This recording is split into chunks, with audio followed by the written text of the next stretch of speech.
Hello dears, welcome to the class. So ಈ ಒಂದು ಕ್ಲಾಸಲ್ಲಿ ನಾವು ಕಂಜಂಕ್ಷನ್ ಅಂದರೆ ಸಮುಚ್ಛಾಯ ಪದ ಈ ಟಾಪಿಕ್ ಬಗ್ಗೆ ಡಿಸ್ಕಷನ್ ಮಾಡೋಣ. ರೈಟ್, ನೋಡ್ರಿ, ಕಂಜಂಕ್ಷನ್ ಅಂತಂದ್ರೆ joins two or more words or sentences ಅಂತ ಹೇಳಿದ್ದಾರೆ. ಅಂದ್ರೆ ಕಂಜಂಕ್ಷನ್ ಏನು ಮಾಡುತ್ತೆ ಅಂತಂದ್ರೆ ಎರಡು ಅಥವಾ ಎರಡಕ್ಕಿಂತ ಹೆಚ್ಚು ಶಬ್ದಗಳನ್ನಾಗಲಿ ಅಥವಾ ವಾಕ್ಯಗಳನ್ನಾಗಲಿ ಅದು ಏನು ಮಾಡುತ್ತೆ, ಜೋಡಿಸುತ್ತದೆ ಅಂತಕ್ಕಂಥದ್ದು. ಓಕೆನಾ? ಸೊ ಉದಾಹರಣೆಗಳ ಮೂಲಕ ನೋಡ್ಕೊಳ್ಳೋಣ. ಸೊ ನೋಡ್ರಿ, ಓಕೆನಾ, ಇವ್ರ ಹೆಸರು ರಾಜು, ಇವ್ರ ಹೆಸರು ರವಿ. ಓಕೆನಾ? ಸೊ ಇವು ಎರಡರ ಹೆಸರನ್ನ ಒಂದು ಪದ ಅದು ಏನು ಮಾಡುತ್ತೆ, ಜೋಡಿಸುತ್ತೆ ಅಂತಕ್ಕಂಥದ್ದು. ಯಾವುದು?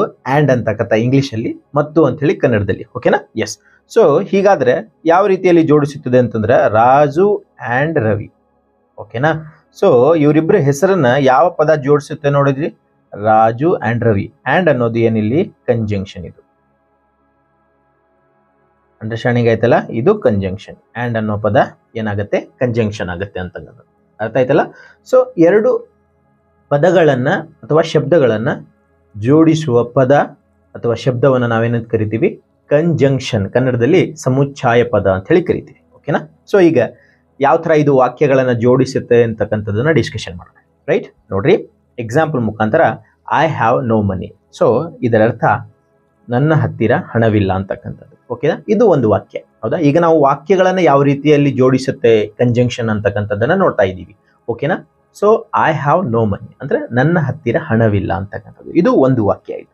So I do not buy a car ಅಂದ್ರೆ ನಾನು ಒಂದು ಕಾರನ್ನು ಖರೀದಿಸುವುದಿಲ್ಲ ಅಂತಕ್ಕಂಥದ್ದು. ಇದೊಂದು ವಾಕ್ಯ ಆಯಿತು. ಸೊ ಅಂದ್ರೆ ನೋಡ್ರಿ, ಇವು ಎರಡು ವಾಕ್ಯವನ್ನ ನಾವು ಜೋಡಿಸಬಹುದು. ಸಾಕಷ್ಟು ಸಲ ನೀವು ಹೇಳಿದ್ರು ಕೂಡ. ಹೌದಾ? ಏನು? ಐ ಹ್ಯಾವ್ ನೋ ಮನಿ ಅಂದ್ರೆ ನನ್ನ ಹತ್ತಿರ ಹಣವಿಲ್ಲ. I don't buy a car ನಾನು ಒಂದು ಕಾರನ್ನು ಖರೀದಿಸುವುದಿಲ್ಲ. ಸೊ ನೀವು ಸಾಕಷ್ಟು ಸಲ ನೀವು ಕೂಡ ಸಾಮಾನ್ಯವಾಗಿ ಬಳಕೆ ಮಾಡಿರಿ ಈ ಥರದ ವಾಕ್ಯಗಳನ್ನು. ಯಾವ ರೀತಿ ನೋಡ್ರಿ, ನನ್ನ ಹತ್ತಿರ ಹಣವಿಲ್ಲ ಆದ್ದರಿಂದ ನಾನು ಆ ಒಂದು ಪುಸ್ತಕವನ್ನು ತೆಗೆದುಕೊಳ್ಳುವುದಿಲ್ಲ ಅಂತಕ್ಕಂಥದ್ದು. ಸೊ ಈ ಥರ ಯಾವ ರೀತಿಯಲ್ಲಿ ಈ ಎರಡು ವಾಕ್ಯಗಳನ್ನು ಯಾವ ಪದ ಜೋಡಿಸುತ್ತೆ ಅದನ್ನು ನೋಡೋಣ. ಓಕೆನಾ? ನೋಡ್ರಿ, ಇಲ್ಲಿ ಆದ್ದರಿಂದ ಅಂಥೇಳಿ. ಸೊ ನೋಡ್ರಿ, ನೀವು ಹೇಳಿರಿ ಏನು, ನನ್ನ ಹತ್ತಿರ ಹಣವಿಲ್ಲ ಆದ್ದರಿಂದ ನಾನು ಆ ಪುಸ್ತಕವನ್ನು ತೆಗೆದುಕೊಳ್ಳುವುದಿಲ್ಲ. ಈ ಥರ ಹೇಳಿದಿರಲ್ಲ. ನೋಡ್ರಿ, ನನ್ನ ಹತ್ತಿರ ಹಣವಿಲ್ಲ ಇದು ಒಂದು ವಾಕ್ಯ ಆಯಿತು. ಹೌದಾ? ನನ್ನ ಹತ್ತಿರ ಹಣವಿಲ್ಲ ಇದು ಒಂದು ವಾಕ್ಯ. ನಾನು ಒಂದು ಪುಸ್ತಕವನ್ನು ಖರೀದಿಸುವುದಿಲ್ಲ ಇದು ಒಂದು ವಾಕ್ಯ ಆಯಿತು. ಇವು ಎರಡು ವಾಕ್ಯವನ್ನ ಯಾವ ಪದ ಜೋಡಿಸುತ್ತೆ ನೋಡ್ರಿ? ನನ್ನ ಹತ್ತಿರ ಹಣವಿಲ್ಲ ಆದ್ದರಿಂದ ನಾನು ಆ ಪುಸ್ತಕವನ್ನು ಖರೀದಿಸುವುದಿಲ್ಲ. ಸೊ ಆದ್ದರಿಂದ ಅನ್ನೋ ಶಬ್ದ ಇದೆಯಲ್ಲ, ಅದು ಸಮುಚ್ಛಾಯ ಪದ ಕನ್ನಡದಲ್ಲಿ. ಅದನ್ನು ಇಂಗ್ಲೀಷ್ನೊಳಗೆ ಕಂಜಂಕ್ಷನ್ ಅಂತ ಹೇಳಿ ಕರಿತೀವಿ. ಅಂಡರ್ಸ್ಟ್ಯಾಂಡಿಂಗ್ ಆಯ್ತಲ್ಲ? ಸೊ ಈಗ ಏನಾಯ್ತು, ನನ್ನ ಹತ್ತಿರ ಹಣವಿಲ್ಲ ಆದ್ದರಿಂದ, ನೋಡ್ರಿ, ಆದ್ದರಿಂದ ನಾನು ಒಂದು ಕಾರನ್ನು ಖರೀದಿಸುವುದಿಲ್ಲ. ಜೋಡಣೆ ಆಯ್ತಲ್ಲ? ಸೊ ಈ ರೀತಿಯಲ್ಲಿ ಜೋಡಣೆ ಆದರೆ ಇಂಗ್ಲೀಷಲ್ಲಿ ಯಾವ ಥರ ಇರುತ್ತೆ ನೋಡ್ರಿ? I have no money. ಹೌದಾ? ಐ ಹ್ಯಾವ್ ನೋ ಮನಿ ಇದೊಂದು ವಾಕ್ಯ, ಇದು ಒಂದು ವಾಕ್ಯ. I do not buy a car ಇದೊಂದು ವಾಕ್ಯ. ಇವು ಎರಡೂ ವಾಕ್ಯವನ್ನ ಯಾವ ಪದ ಜೋಡಣೆ ಮಾಡತ್ತೆ ನೋಡ್ರಿ? ಸೊ ಅಂತಕ್ಕಂಥ ಪದ ಏನ್ ಮಾಡಿತ್ತು, ಜೋಡಣೆ ಮಾಡಿತು. ಅದರಿಂದ ಏನಾಯ್ತದು, ಒಂದು ವಾಕ್ಯವಾಗಿ, ಸಂಪೂರ್ಣವಾಗಿ ಒಂದು ವಾಕ್ಯವಾಗಿ ಅದು ಏನಾಗಿತ್ತು, ಕನ್ವರ್ಟ್ ಆಯಿತು. ಅಂಡರ್ಸ್ಟ್ಯಾಂಡಿಂಗ್ ಆಯ್ತಲ್ಲ? I have no money so I do not buy a car. Understanding ಆಯ್ತಲ್ಲ? ಕನ್ನಡದಲ್ಲಿ ಹೇಳೋದಾದ್ರೆ, ನನ್ನ ಹತ್ತಿರ ಹಣವಿಲ್ಲ ಆದ್ದರಿಂದ ನಾನು ಒಂದು ಕಾರನ್ನು ಖರೀದಿಸುವುದಿಲ್ಲ. ಸೊ ಇಲ್ಲಿ ಆದ್ದರಿಂದ ಇದೆಯಲ್ಲ, ಸೊ ಇದು ಸಮುಚ್ಛಾಯ ಪದ. ಕನ್ನಡದೊಳಗೆ ಹೇಳೋದಾದ್ರೆ ಅದು ಸಮುಚ್ಛಾಯ ಪದ. ಸೊ ಇದೆಯಲ್ಲ, ಇದು ಕಂಜಂಕ್ಷನ್. ಇದು ಏನ್ ಮಾಡ್ತಾ ಇದೆ, ಎರಡು ವಾಕ್ಯಗಳನ್ನು ಅದು ಜೋಡಿಸ್ತಾ ಇದೆ ಅಂತಕ್ಕಂಥದ್ದು. ಎರಡು ವಾಕ್ಯಗಳನ್ನ ಜೋಡಿಸಿ ಒಂದು ವಾಕ್ಯವನ್ನಾಗಿ ಅದು ಏನ್ ಮಾಡುತ್ತೆ, ಕನ್ವರ್ಟ್ ಮಾಡುತ್ತೆ, ಮಾರ್ಪಾಡು ಮಾಡುತ್ತೆ ಅಂತಕ್ಕಂಥದ್ದು. ಓಕೆನಾ? ಎಸ್. ಸೊ ಇವಾಗ ಅದೇ ವಾಕ್ಯವನ್ನ ನಾವು, ಅವೇ ವಾಕ್ಯಗಳನ್ನ ನಾವು ಸ್ವಲ್ಪ ಉಲ್ಟಾ ಮಾಡಿ ತಗೊಂಡ್ವಿ. ಏನು? I do not have a car. ಓಕೆನಾ? I do not buy a car. ಏನು? I do not buy a car. Yes. ಇನ್ನೊಂದು ವಾಕ್ಯ ನೋಡ್ರಿ, I have no money. Same, ಅದನ್ನ ಉಲ್ಟಾ ಅದಲು ಬದಲು ಮಾಡಿ ತಗೊಂಡ್ವಿ. ಏನು? I do not buy a car ನಾನು ಒಂದು ಕಾರನ್ನು ಖರೀದಿಸುವುದಿಲ್ಲ. I have no money. I have no money. ಈಗ ಇವು ಎರಡು ವಾಕ್ಯಗಳನ್ನ ಯಾವ ರೀತಿಯಲ್ಲಿ ಯಾವ ಶಬ್ದ ಇದನ್ನ ಜೋಡಿಸುತ್ತೆ ಅಂತಕ್ಕಂಥದ್ದನ್ನ ನೋಡೋಣ. ನೋಡ್ರಿ, ಬಿಕಾಸ್ ಅಂತಕ್ಕಂಥದ್ದು ಏಕೆಂದರೆ, ನೋಡ್ರಿ ಯಾವ ರೀತಿಯಲ್ಲಿ ಆಗುತ್ತೆ ಇದು ಕನ್ನಡದಲ್ಲಿ. ಫಸ್ಟ್ ನೋಡ್ಕೊರಿ, ನಾನು ಒಂದು ಕಾರನ್ನು ಖರೀದಿಸುವುದಿಲ್ಲ ಏಕೆಂದರೆ ಏಕೆಂದರೆ ನನ್ನ ಹತ್ತಿರ ಹಣವಿಲ್ಲ. ಒಂದಾಯ್ತಲ್ಲ, ಎರಡು ವಾಕ್ಯಗಳು ಒಂದಾದವು. ಯಾವ ಪದದಿಂದ? ಈ ಶಬ್ದದಿಂದ, ಏಕೆಂದರೆ. ಅಂಡರ್ಸ್ಟ್ಯಾಂಡಿಂಗ್ ಆಯ್ತಲ್ಲ. ಇದನ್ನ ಇಂಗ್ಲಿಷ್ ಒಳಗೆ ಬಿಕಾಸ್ ಅಂತ ಹೇಳಿ ಕರೀತೀವಿ. ಓಕೆನಾ? ಸೊ ಇಂಗ್ಲಿಷ್ನೊಳಗೆ ಯಾವ ಥರ ವಾಕ್ಯ ಐತೆ ನೋಡ್ರಿ, I do not buy a car, ನಾನು ಒಂದು ಕಾರನ್ನು ಖರೀದಿಸುವುದಿಲ್ಲ, ಇದು ಒಂದು ವಾಕ್ಯ. ಆದರೆ ಐ ಹ್ಯಾವ್ ನೋ ಮನಿ, ಇದು ಒಂದು ವಾಕ್ಯ ಆಗತ್ತೆ. ಇದು ಒಂದು ವಾಕ್ಯ ಆಗತ್ತೆ. ಈ ಎರಡು ವಾಕ್ಯಗಳನ್ನು ಯಾವ ಪದ ಜೋಡಿಸುತ್ತೆ ನೋಡ್ರಿ? ಬಿಕಾಸ್. ಸೊ ಬಿಕಾಸ್ ಅನ್ನೋದು ಏನ್ರಿ ಇಲ್ಲಿ? ಕಂಜಂಕ್ಷನ್. ಸೊ ಕಂಜಂಕ್ಷನ್ ಆಯಿತು.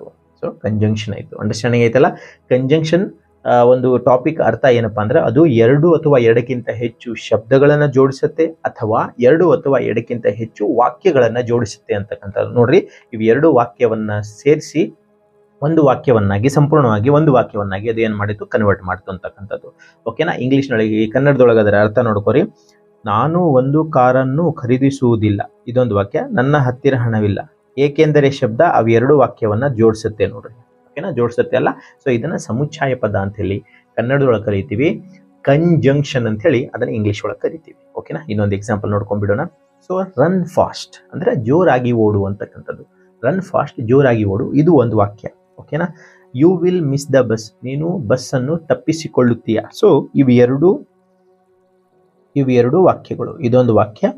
ಸೊ ನೀನು ಬಸ್ ಅನ್ನು ತಪ್ಪಿಸಿಕೊಳ್ಳುತ್ತೀಯ, ಇದೊಂದು ವಾಕ್ಯ. ಸೊ ಇವೆರಡು ವಾಕ್ಯವನ್ನು ನೀವು ಜೋಡಿಸಬೇಕು. Run fast, you will miss the bus, ಎರಡು. ಸೊ ನೋಡ್ರಿ, ಚೆನ್ನಾಗಿ ಓದು, ಇಲ್ಲದಿದ್ದರೆ ಫೇಲ್ ಆಗ್ತೀಯಾ, ಈ ಥರ ನೀವೇನು ಹೇಳ್ತಿರಲ್ಲ, ಆವಾಗ ಇಲ್ಲದಿದ್ದರೆ ಅಂತೇಳಿ ಏನು ವಾಕ್ಯ, ಇದು ಶಬ್ದ ಇದೆಯಲ್ಲ, ಆ ಶಬ್ದ ಚೆನ್ನಾಗಿ ಓದು, ನೀನು ಫೇಲ್ ಆಗ್ತೀಯಾ, ಈ ಥರ ಎರಡು ವಾಕ್ಯವನ್ನ ಇಲ್ಲದಿದ್ದರೆ ಅನ್ನೋ ಒಂದು ಪದ ಏನು ಮಾಡ್ತದ್ದು? ಜೋಡಿಸ್ತು. ಚೆನ್ನಾಗಿ ಓದು ಒಂದು ವಾಕ್ಯ, ಇಲ್ಲದಿದ್ದರೆ ಈ ಪದ ನೀನು ಫೇಲ್ ಆಗ್ತೀಯಾ, ನಪಾಸ್ ಆಗ್ತೀಯಾ ಅಂತಕ್ಕಂಥದ್ದು ಎರಡು ವಾಕ್ಯಗಳನ್ನ ಈ ಶಬ್ದ ಜೋಡಣೆ ಮಾಡಿತು. ಸೊ ಆದ್ದರಿಂದ ಇಲ್ಲಿ ಏನಾಗುತ್ತೆ? ಅದರ್ವೈಸ್, ಇಂಗ್ಲಿಷ್ನೊಳಗೆ ಏನಂತೀವಿ ಅದಕ್ಕೆ? Otherwise. So otherwise, run fast, otherwise you will miss the bus.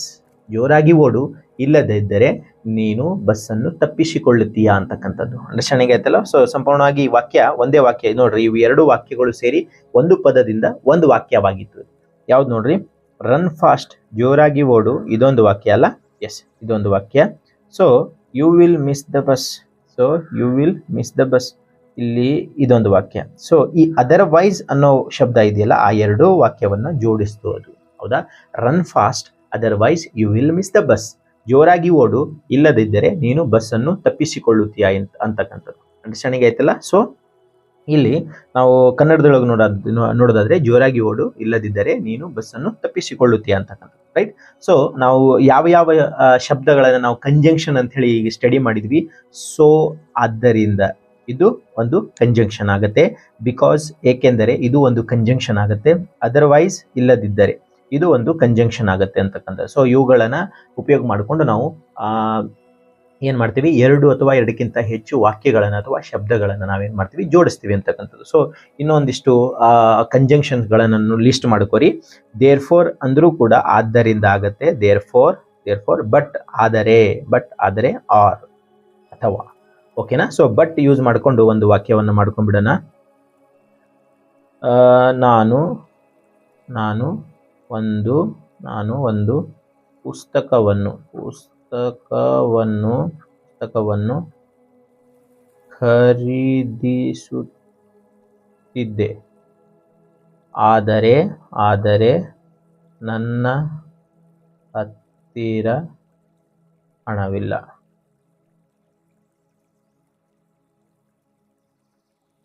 I buy